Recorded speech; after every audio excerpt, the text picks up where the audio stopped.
para ebidensya sa ano. Okay, so magre-reverse tayo, ma'am, ano? So dyan, wala bang sakyan dyan sa likod? Wala naman. Dyan sa side mo. Ito lang yung problema mo. Opo. O, para maging safe ka dyan, gawin mo, itong side ng katawan ng sakyan mo, syempre ilalayo mo sa kanya. No, so gagawin mo, pull mo na muna doon. Todo kaliwa ka na. Kasi malapit na tayo sa kanya. Todo mo na muna sa kaliwa. Tapos ito, ihiwalay lang natin yan eh.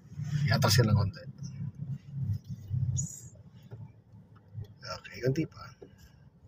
Lagyan pa ng space, ma'am. Konti pa, ma'am. Konti pa po.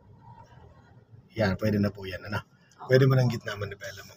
1 and 2, then atras ka na. Saan gusto mong pumunta? Dito sa kaliwa? Papunta tayo sa... Saan mo gusto? Papuntang Serene o papuntang... Papunta na lang po dito. Okay, o sige.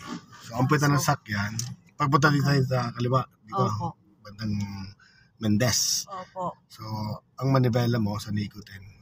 Dapat po ganun. Ano, papunta dito sa Opo. kanan. Sa kanan. Opo. Pero huwag mo nang ikutin to. Hanggat ang gulong mo ay hindi pumapantay doon sa dulo ng sakyan na to.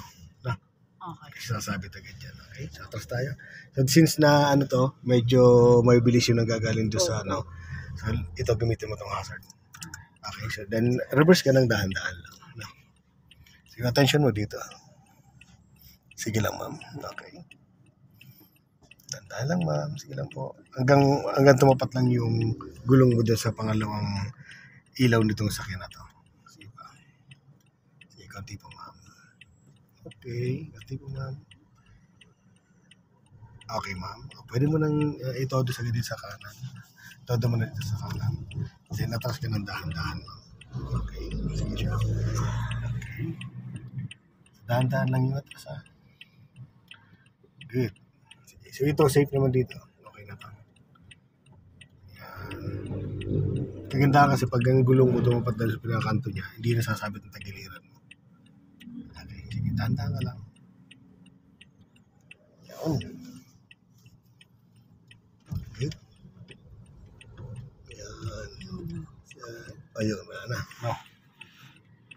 Okay, sige pa, konti pa. At wala naman sakit. Diretso. Oo, diretso mo ng ano. Para i-position mo na. Kasi wala naman sakit eh. Okay. Yan. Tingit na naman i-bella mo. 1 and 2. Then, drive. Okay ma'am, go tayo. Dito ka muna sa lane mo to. Tanggalin mo hazard mo. Then, palitan mo na lang ng signal kung pupunta ka sa kabilang lane. Ano po? Pero kung dito ka lang naman, okay na to. So, wala naman sakit na. So, diretso lang tayo. Wala tayo.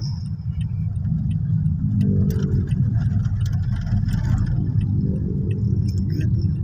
Tapos pag nag-change lane tayo, tama yung ginawa mo. Signal muna, then tingin sa side mirror. Okay? Tingnan mo kung yung distansya sa'yo, Opo.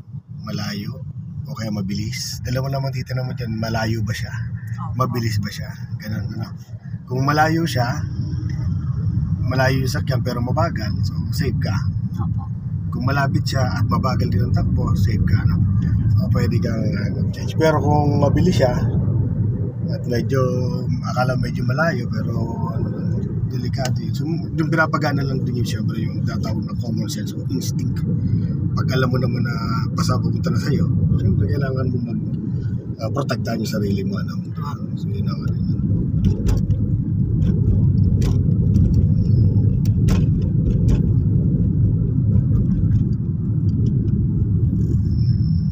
Yung mga delikado dyan yung mga nagko-cross.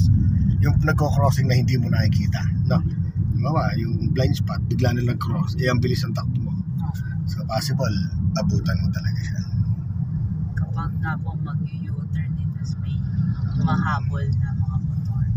Delikado rin yun, no? Ay, yung mga bigla nag-change lane, no? Bantayan mo sila. Kaya yung mata mo, kaya nakita dito, titignan mo itong gumagalaw na to, gumagalaw, baka yung mga gumagalaw, punta sa pupuntahan mo lang, ano? So, tuturuan kita mamaya ng actual reverse parking sa mall. Okay po. Okay. Na-try mo na? Sa mall, Oo. opo, pero medyo matagal ako mag-park. Hindi pa ako nagde-day one na na PDC. Pero ngayon may confidence ka na siguro. Opo, Titingnan nag-improve natin. naman. Pero hindi ko pa uli natatry kasi busy sa work eh. Okay. Sige, kailangan marunong ko mag-park. Oo, grabe. Pag sa mall, nakaka-pressure kasi may naghihintay.